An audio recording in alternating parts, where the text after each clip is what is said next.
এবং নিজেরা ইলেকশনের সময় দাবি জানালেন, এখন সেটাই তারা মানেন। তবে আপনারা জানেন সরকার কিভাবে গঠন হয়েছিল। আমাদের সমর্থনের কারণে বিএনপি সেদিন সরকার গঠন করতে সক্ষম হয়েছে। আমরা কোনো শর্ত দেই নাই যে আমাদেরকে একজন দুইজন মন্ত্রী দেন, 5-7টা মহিলা এমপি দেন, এই ডিপার্টমেন্টের চেয়ারম্যান দেন, অমুক জায়গার ডিজি দেন, কোনো কিছু আমরা বলিনি। আমরা চেয়েছিলাম একটা স্বৈরাচারী সরকার বিদায় নিয়েছে, বাংলাদেশটা রাজনীতির প্ল্যাটফর্মে ফিরে আসে। আমরা চেয়েছিলাম জনগণের অভিপ্রায়ের আলোকে একটা সরকার পরিচালিত। সরকার যখন গঠন হলো 94 সালে, অধ্যাপক গুলাম আজম সাহেব, তৎকালীন ভারপ্রাপ্ত আমির জনাব আব্বাস আলী খানের নেতৃত্বে 60 জন তার ঘনিষ্ঠ দায়িত্বশীলকে পাঠালেন তৎকালীন প্রধানমন্ত্রী, মাননীয় প্রধানমন্ত্রী।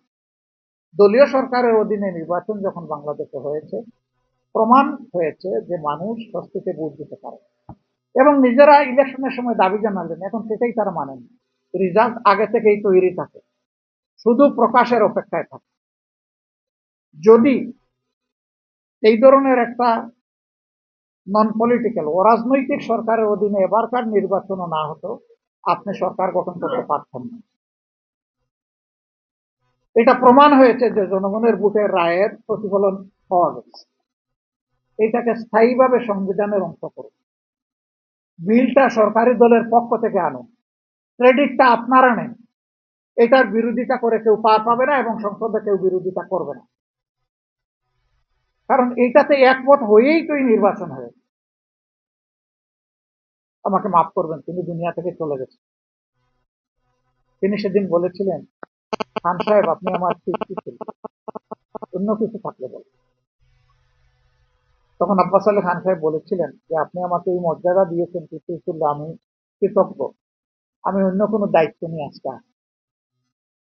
তবে যেহেতু আপনি একটা মর্যাদা দিয়েছেন, সেই অভিজ্ঞতার জায়গা থেকে এতটুকু বলতে পারি, এই দাবিটা একদিন বাংলাদেশে বাস্তবায়িত হবে।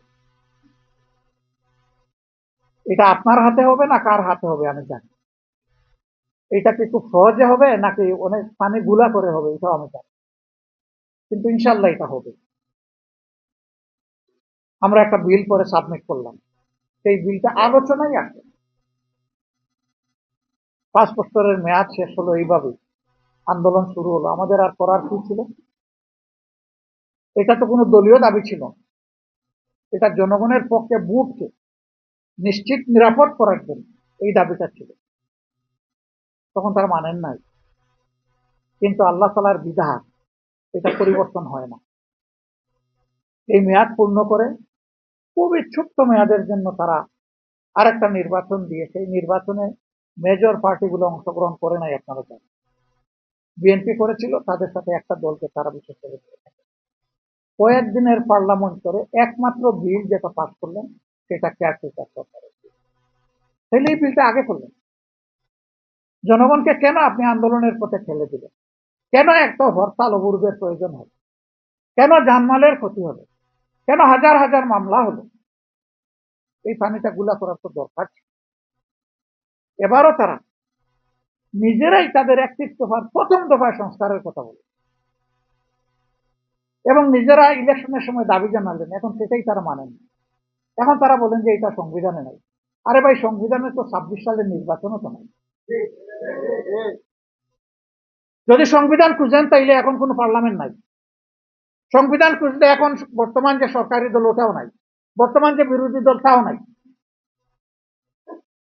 এটা ছিল doctrine of necessity, will of the people real is the supreme law. এর ভিত্তিতে এটা হয়েছে, জনগণ এটাই মেনে নিয়েছে। একটা মানলেন আর একটা মানলেন না।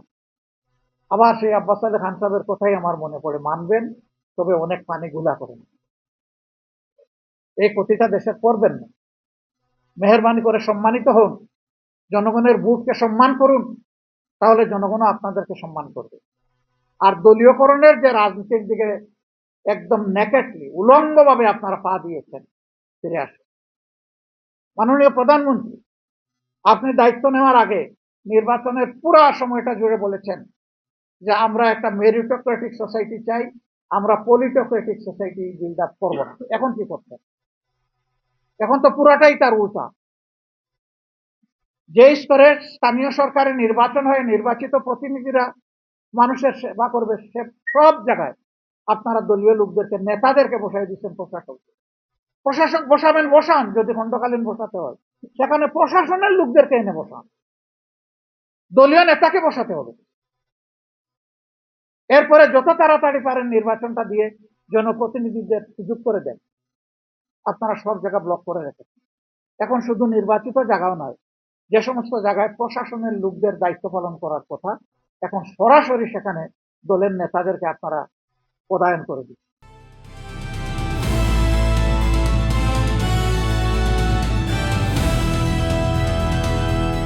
দিনাজপুর টিভি, মানুষের জীবনের কথা বলে।